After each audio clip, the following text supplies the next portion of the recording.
I finished work late. I got home probably close to 10:30. Came home and his bedroom light was still on, so I'd sneak in, knock on the door, quickly open. Yeah? And there he was doing his work, his maths homework. This is not the Matthew, this is not my son. That was a year ago, before he came to Pal.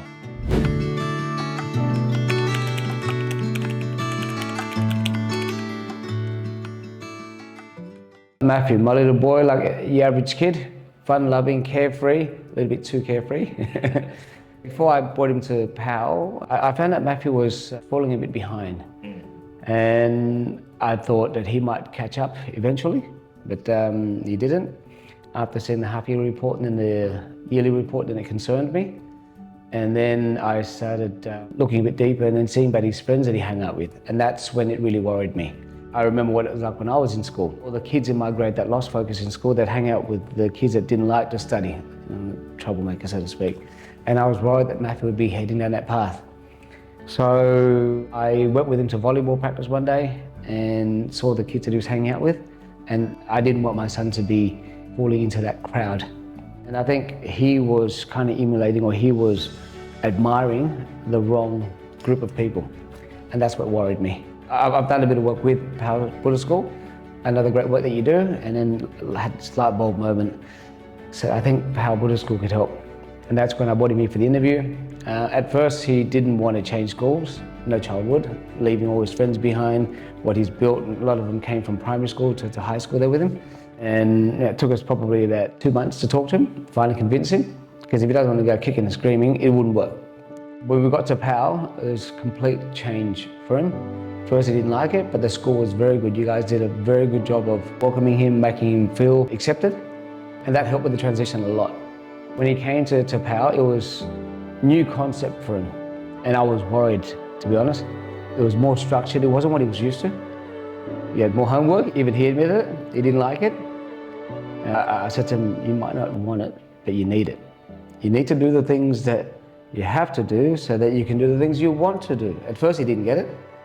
But as it progressed, and then with the school's help and the teachings of the school, he got it, and he was doing homework by himself, and that surprised me.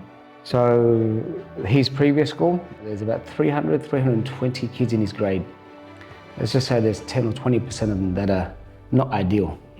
That makes 60 kids. All it takes is one child to ruin my son.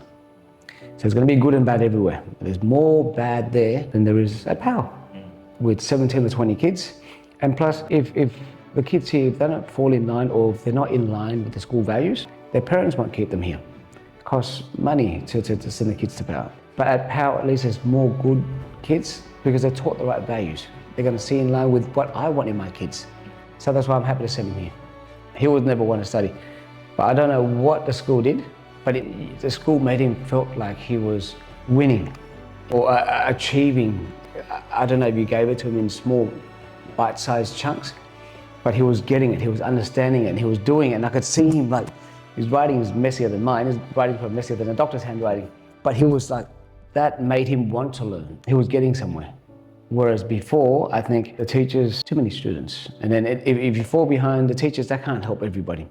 They would probably spend about 5 or 10 minutes if he's lucky. And if he didn't get it, they'd move on. I speak to a lot of the teachers here about my son, and they remember his name.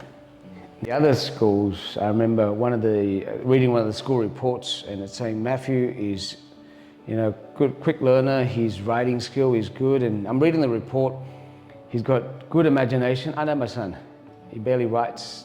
I used to pay my daughters 50 cents per story during the school holidays. My son gets $5 a story. Read a book and write a story.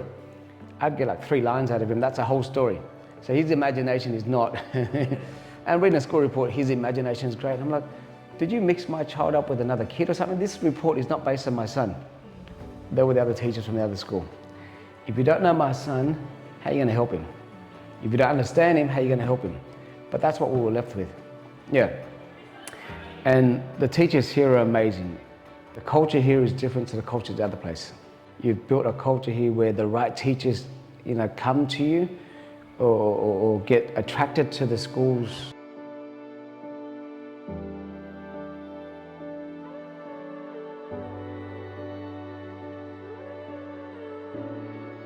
We as parents, when you're born, or when the kids are born, we don't get a manual how to raise your kids. And if someone was to tell me how I can do a better job to raise my kids, I'd be an idiot not to learn. And I feel that we get that from the school. You know, as you mentioned before, kids like a tree or a vine growing. If you don't mold them, if you don't help them structure them, they'll just grow all over the place. You want them here, but they'll be down here somewhere. Yeah. So like I said, not all parents know, not all parents do research or given a book on how to raise a child or how to teach them. And here, the school has values that are in line with my values, and the school's teaching me. I'd be an idiot not to learn, or I'd be silly not to comply or to follow the school's teachings. We've never let Matthew do any cooking because I'm always working, my wife's working too. And I remember I don't even let him boil water because I'm scared of him burning himself or anything. I want to guide him through it. I think I bubble wrap my kids a bit too much. But the school said, no, let them learn. The school has this right livelihood challenge where it teaches the kids responsibility, cooking. His first batch was bolak, the diced beef. It wasn't the greatest, but it was my son's. He was proud of it, I was proud of it, and when he tasted it, it was a bit disappointed at first. To see the finished product, it was like, wow, you know, my son made this.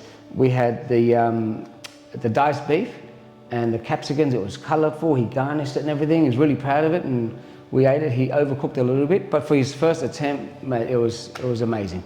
He probably cooks better than some of the staff that I induct, you know? You know what, for his second one, the best part was he wanted to make it work, so he paid attention where he went wrong and he corrected it. A lot of the stuff that he learned to cook, he's never done before. So it's me showing him, and then he'd go back and do it, and then he'd practice again and again. This is what amazed me. This is a 13-year-old kid, cut himself, and you can see a big chunk of his finger when he was cutting, and put a bandage on, glove on, back to work again. It's just a sheer determination, and I can't let the school down, or I can't let my team down, or I can't let mum and dad down. And I don't know how you put it in him, but he had it in the restaurant. And my staff cut themselves, they'd want to go home. He was a 13-year-old child, cutting himself, bandage on, Dad, I've got to keep going, glove on, and he's going again. And it just struck a chord in my heart to see that.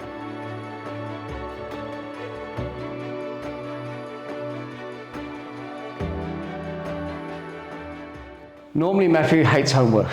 But this holiday here, now I work 6 days a week and I schedule in Sundays for family days. So it's come probably about Friday that I asked him, do you want to go bushwalking this Sunday when Dad's got a day off? I said, oh Dad, I can't, I've got homework. I'm like, during school holidays? He's going, yeah, it's called PAE. So Mr. Pal sets homework for us during school holidays. I'm like saying to myself, wow, that's amazing. And he said, oh, I can't, Dad, because I've still got English homework to finish off. I've got to finish off English homework so I can start maths next week. And he's trying to calculate how much hours he's got left. And I said, oh, I'll try and finish, Dad. I'll try and finish in time. And this is Matthew we're talking about, scheduling in homework. He's breaking it down to chunks. It's unheard of.